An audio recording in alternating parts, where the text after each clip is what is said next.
man. I'm in South Korea by myself. I've been waiting to do this shit my whole life, lit boy.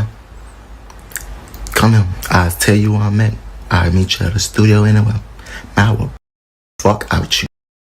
As on my daughters. Hey, you a lit boy. I remember. በጁላይ 10 በ2026 ፊውቸር 10ኛ አልበሙን ለቀቀ። ይህ ሳምንት ሙሉ ለሱ ብቻ የተጨበጨበለት ሊሆን ይገባ ነበር። ነገር ግን ኤምቢ ያንግ ቦይ ነገሩን እንዳይሆን አደረገ። በቀጣዮቹ 4 ቀናት ያንግ ቦይ በፊውቸር በሙሉ የአትላንታ ከተማና ልጁ የተገደለበት አባት ላይ በይፋ ዘመተ።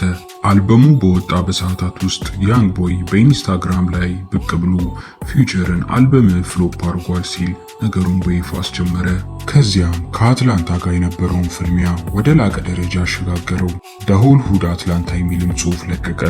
በጁላይ 14 ደግሞ ማንም ራፐር አርቲስት የማይደፍረውን ወሰን ተሻገረ። የጊሊ ዘ ኪድ የሞተውን ልጁን እያነሳ የሚያፌዝበትን የሙዚቃ ስኒቴፕ ለቀቀ። ሁሉም ሰው ኤምቢ ያንግ ቦይ ደግሞ አበዳሉ። ነገር ግን ከዚህ ሁሉ በስተጀርባ ትልቅ ምክንያት ነበረ። ታሪኩም የጀመረው ፊውቸር አልበም ካወጣ ከ6 ዓመታት በፊት ነው። በህዳር 6 2020 ከአትላንታ ውጭ በሚገኘው ክለብ ደጃፍ ኪንግ ቮን በግጭት ወቅት ተተኮሰበትና ሕይወቱ አለፈ። ቮን የገደለው ሰው የኳንዶራንዶ ወዳጅ ሊል ቲም ነበር። ኳንዶራንዶ ደግሞ የኤምቢ ያንግ ቦይ በ2018 የመጀመሪያውን የሙዚቃ ውል አስፈርሞ ወደ ኔቨር ብሮክ አጌን ያስገባው የቅርብ ወዳጁ ነው። ይህ አጋጣሚ በሁለቱ ጎራዎች መካከል የከፋ ጦርነት ተቀሰቀሰ። በዓለም ላይ ያሉ ራፐሮች በሙሉ ወገን እንዲመርጡ ተገደዱ። ኤንቢ ወይስ ኦቲኤፍ? አትላንታ ግን በተደጋጋሚ የተሳሳተ ወገን መረጠች። በጃንዋሪ 2022 ጉቺ ሜን ከሊል ድርክ ጋር ሙዚቃ ሲሰራ፣ ሊል ቤቢ ደግሞ ከሊል ድርክ ጋር The Voice of the Heroes የተሰኘውን የጋራ አልበም ወጣ። የአትላንታ ትልልቅ ሪከርዶች በሙሉ ያንግ ቦይ ቢፍ ካላቸው ሰዎች ጋር ቢዝነስ መስራት ጀመሩ። ያንግ ቦይ በ2022 አይ ሄት ያንግ ቦይ በሚለው ዘፈኑ ምላሽ ሰጠ።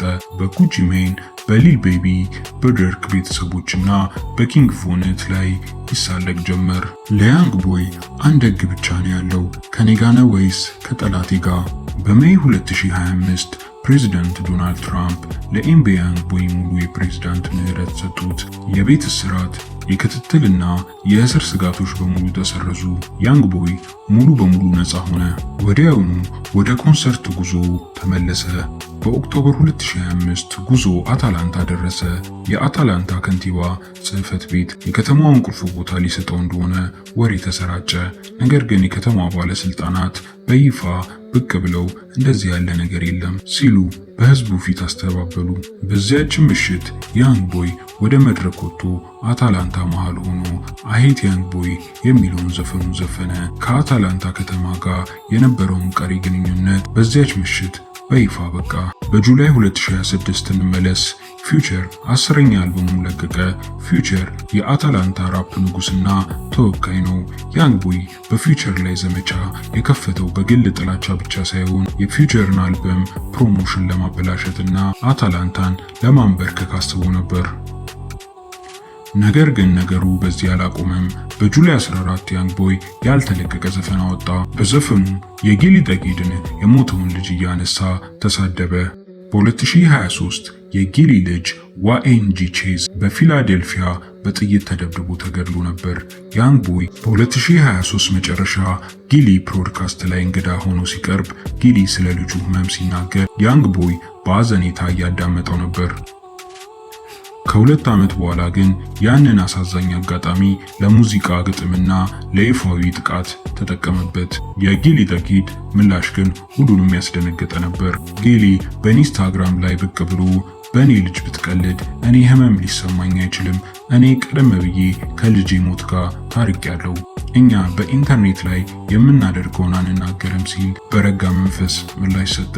ፊውቸር ለአንድም ጊዜ እንኳን ለኤምቢ ያንግ ቦይ ስድብ ምላሽ አልሰጠም። አልበሙን ማስተዋወቁን ቀጠለ። ያንግ ቦይ በታሪክ ብዙ የሰርተፍኬት ደረጃዎችን ያገኘ በቢሊየን የሚቆጠሩ እይታዎች ያሉትና ሙሉ በሙሉ ነፃ የሆነ አርቲስት ነው።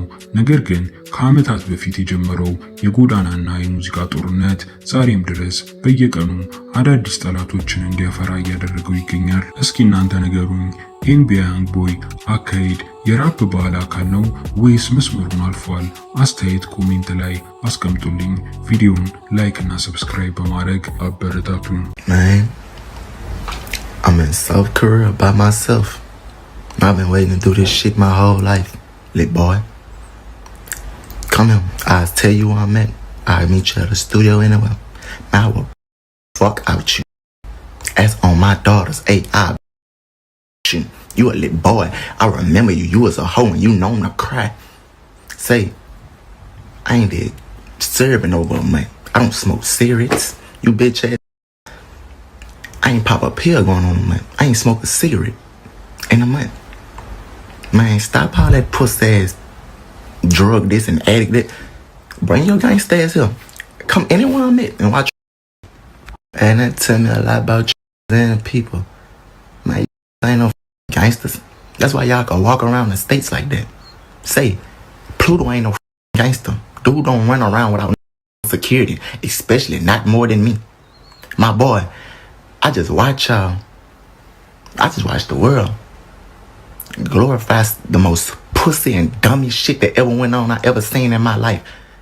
Man, they got y'all can't even name.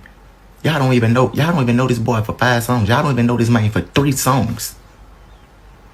Man, and y'all literally like go and find some pussy ass shit that was done by the man, you'll never trick me out of my position, man. I never let you, nobody else. And we ain't going no chopper for chopper with no, man. Cause we don't play like that. We kept rappers. We ain't built like that. We ain't no murders. We ain't no none of that. It's good though. There ain't no beef. I don't want no problem with y'all. I'll fight you though if you want to. And I just want the up his roll out for all that whole ass shit he do behind the scenes. It's good though.